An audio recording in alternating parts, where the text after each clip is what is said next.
Nosso programa preparou mais uma entrevista especial para tirar suas dúvidas aí de casa. Débora Nóbrega vai contar para a gente, olha só.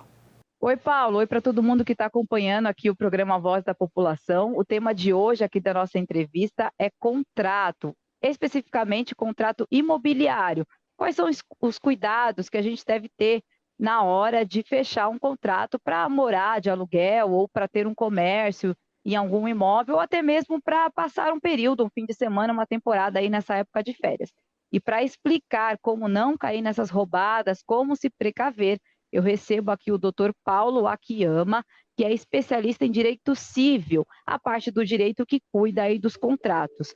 Doutor, a primeira pergunta é um pouco polêmica, eu já vou começar na polêmica, que é difícil aí, que é um termo que eu acho que as pessoas devem sair correndo quando veem.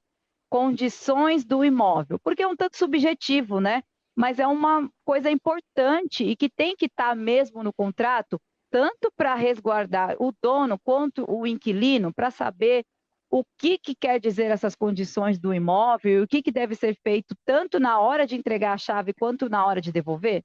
Bom, primeiro eu queria cumprimentar nossos telespectadores, agradecer a oportunidade aqui de poder trazer alguma informação a todos. Uma coisa muito subjetiva, como você mesmo afirmou. A ação sempre será de que seja feita uma vistoria no imóvel.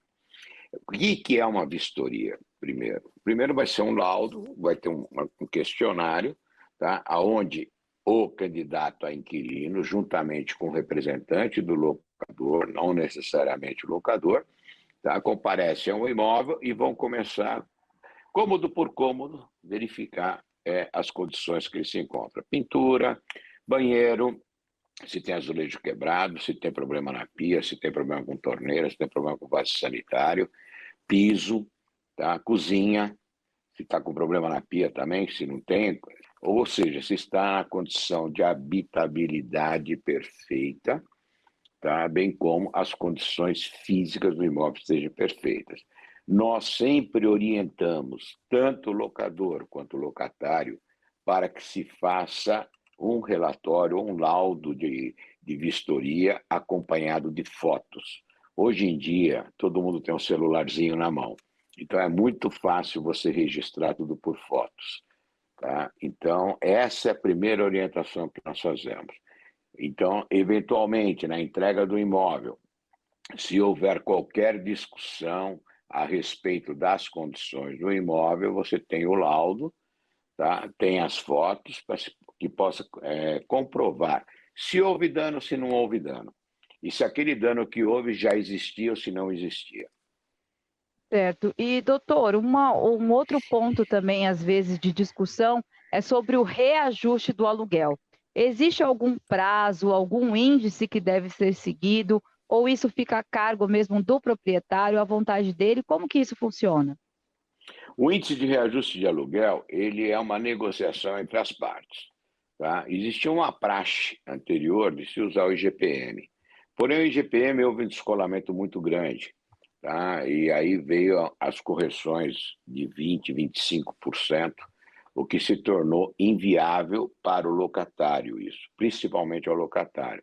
E houve muita renegociação. Atualmente, muitos estão optando ou pelo INPC ou pelo IPCA, que é um índice mais próximo, tá, à correção salarial também do locatário e também mais próximo a uma correção do valor em termos de poder aquisitivo desse valor. Certo. E quanto às multas por atraso, né? Isso também é uma questão que tem que ser acordada em contrato a respeito desse valor, desse índice que vai ser cobrado no caso de atraso no pagamento do aluguel? Olha, existem duas práticas que fazem em contratos, inclusive algumas armadilhas. Tá? A primeira armadilha é a seguinte: olha, seu aluguel é R$ 1.000 por mês, mas se você pagar pontualmente até o dia 5, eu vou te cobrar 800. A partir do dia 6 até o dia 10, eu vou te cobrar 1.000. Se você atrasar, eu vou te cobrar 10% de multa sobre os 1.000.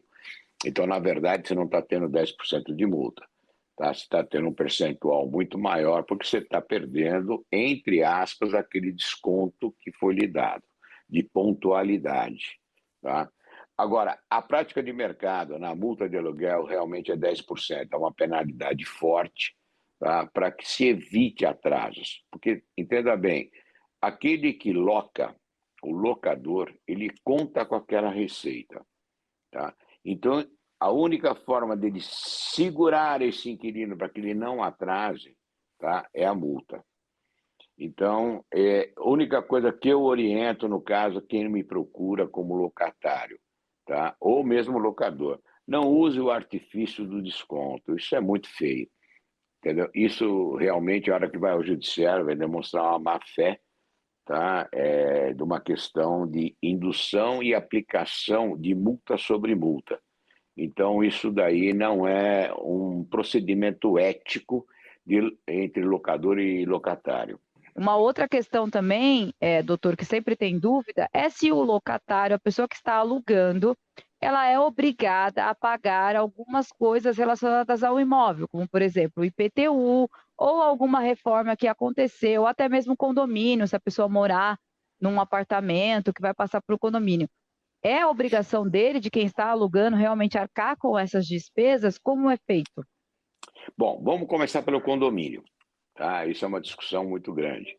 Na verdade, o condomínio é uma taxa que você paga antecipadamente, prevendo as despesas ordinárias do prédio.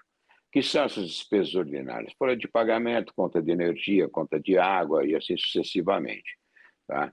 Quem está usufruindo disso? O inquilino. Tá? Ele que está indo à piscina, ele que está, o porteiro está cuidando dele, o faxineiro está limpando ali para ele, tá? Então ele tem que pagar essas contas ordinárias. Na eventualidade do condomínio ter que fazer uma obra, tá? Que nós chamamos de contas extraordinárias. Tá? A conta extraordinária, a obrigação de pagar é do locador, porque ele é o proprietário do imóvel. Perfeito?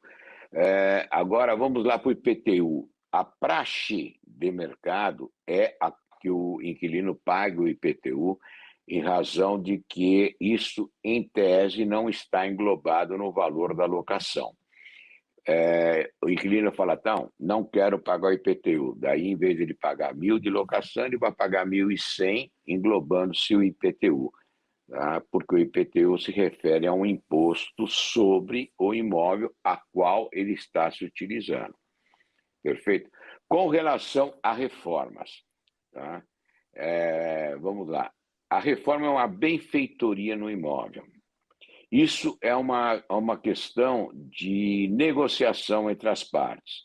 Em geral, quando você loca um imóvel que necessita fazer uma reforma, tá? Esse valor da locação, ou melhor, o valor da reforma, ele é negociado entre locador e locatário. De que forma? O locador concede uma carência ao locatário. 1 mês de aluguel, 2 meses de aluguel, 3 meses de aluguel. Tá? Para quê? Para que, em vez de ele pagar o aluguel ao locador, ele faça essas benfeitorias no imóvel.